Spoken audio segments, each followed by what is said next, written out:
Namun akarnya yoga itu adalah tantra. Dan tantra dikembangkan oleh Siwa.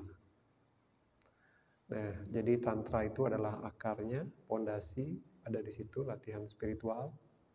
Jadi raw materialnya, ya, jadi banyak latihan cakra, kundalini dan sebagainya. Kemudian Krishna memberikan lebih banyak detail, sistematisasi, kemudian juga penjelasan lebih banyak ya tentang ajaran yoga. Menjadi beliau sistematisasi menjadi Gyana, Karma, kemudian Bhakti Yoga. Kemudian ditambah lagi dengan Raja Yoga, itu meditasi. Belakangan jauh setelahnya, sekitar 1000 tahun yang lalu, ada lagi yang baru ditambahkan yaitu Hatha Yoga. Jadi Hatha Yoga berkenaan dengan latihan fisik. Jadi sangat menekankan kepada latihan fisik yaitu asanas. Sebelum itu sudah ada asanas tapi lebih cenderung untuk membantu meditasi. Kemudian setelah dikembangkan Hatha Yoga, asanas menjadi latihan utama dari mereka yang menjadi para Hatha Yogi itu. Asanas kemudian pranayama yang bertujuan untuk energi-energi, membangkitkan energi untuk kekuatan fisik ya. Menahan panas, menahan dingin, menahan lapar, energi yang luar biasa, menyembuhkan dan sebagainya. Nah itu jadi Krishna mengembangkan ajaran yoga. Dan di situ disebutkan Bhakti Yoga adalah sebenarnya bukan sebuah pilihan. Karena Bhakti Yoga adalah sebuah keharusan. Ya. Tidak bisa dipilih. Kalau dipilih berarti kan ada pilihan yang lain. Tidak bisa. Jadi itu harus. Karena yang lain itu membantu, mendukung. Juga perlu sebagai pendukung. Perlu gyana, perlu karma. Bhakti itu adalah faktor utamanya. Kita banyak melakukan latihan bhakti. Sudah sering kita bahas ya tentang bhakti melalui kirtan. Kita bagaimana menghayati rasa pasrah dengan mengangkat tangan. Kalau kita angkat tangan, kita rasakan pasrah itu. Dengan niat kita lawan rasa beratnya tangan ini, kita pasrahkan rasa lelah itu. Rasakan dalam hati, bukan di sini ya. Oh biar kuat, biar ini tidak ya, tapi di sini. Diserahkan semua. Itu latihan kepasrahan. Jadi dia isinya semua adalah engkau yang tidak lain dari cinta kasih. Perwujudan prema swarupini, perwujudan cinta kasih. Kita juga latihan bhakti melalui apa? Melalui guru, puja, dan latihan bhakti. Kita bayangkan bunga yang tidak lain dari bunga-bunga pikiran yang berwarna-warni.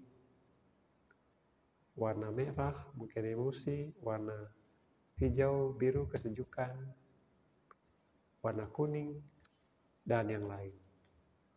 Setiap emosi itu ada aura warnanya. Pikiran berwarna-warni. Itu adalah manusiawi. Namun kita ingin membuat pikiran kita itu tidak terlalu diomang-amingkan ya oleh perubahan warna-warni pikiran. Seperti halnya air terlalu banyak gelombang. tidak tenang.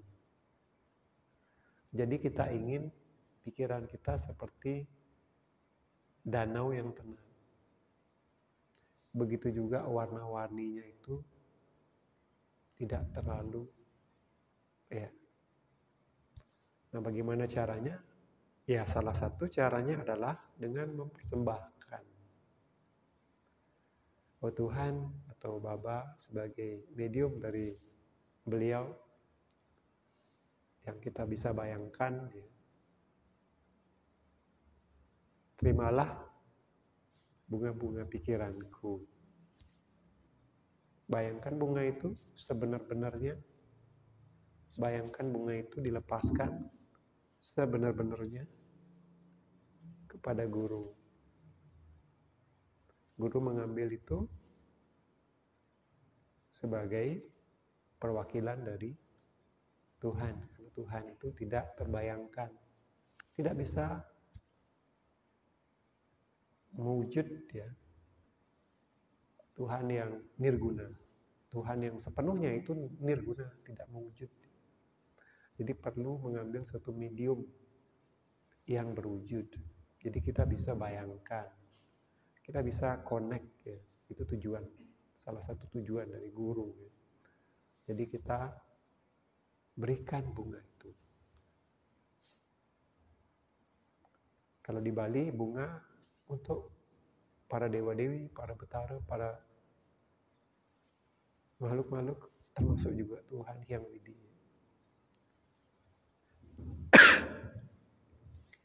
Di sini ada kesamaan. Jadi kita memberikan bunga, namun bunga itu adalah representasi dari bunga pikiran, bukan hanya bunga. Bunga yang indah tentu, ya. Bunga yang penuh dengan vibrasi yang positif, ya, itu bunga itu, ya. Namun juga itu mewakili bunga pikiran. Jadi bukan hanya sekedar bunga saja yang kita persembahkan, tapi bunga pikiran. Makanya kita tidak perlu mempersembahkan bunga secara fisik. Karena yang kita mau adalah bunga pikiran, bunga yang abstrak.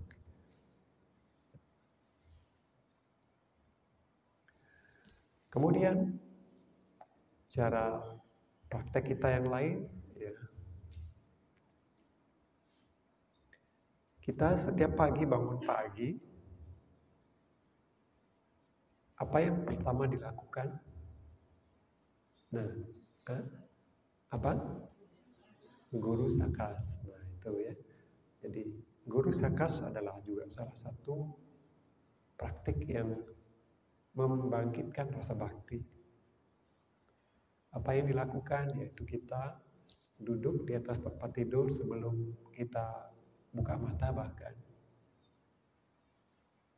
Kemudian tutup mata, bayangkan di ubun-ubun, ya, sedikit di bawah ubun-ubun itu ada bunga teratai warna putih mekar, dan di sanalah turun perlahan guru dengan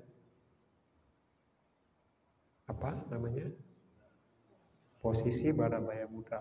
Kalau tidak sama, ya, tapi bayangkan seperti sang Buddha, ya, atau Siwa, mungkin patung-patung Siwa di luar itu begini, ya. Jadi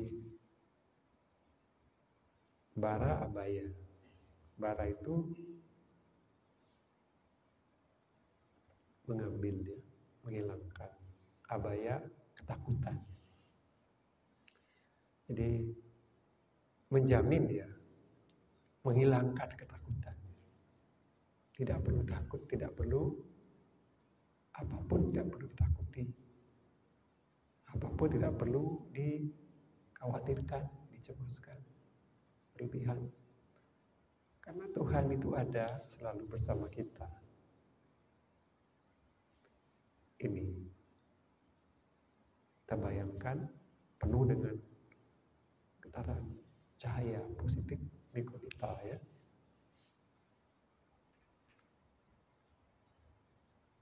Kalau kita bisa menghayati itu, Tuhan itu serasa memang sepanjang hari setelah itu ada dalam momen-momen yang kita lalui sepanjang hari. Ya, itu bakti. Jadi rasa bakti itu membuat kita lekat, dekat, ya, ada rasa cinta kasih.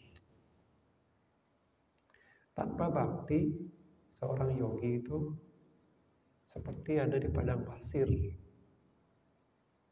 Betapapun kuatnya bisa menahan panas mungkin di padang pasir, tapi kering, ya.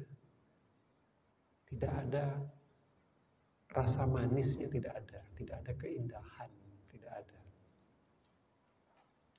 Jadi rasa bakti itu memberikan seperti taman bunga dengan mata airnya yang sejuk dan airnya yang jernih. Ya. Itulah perasaannya ketika ada rasa bakti itu. Jadi itu yang kita lakukan.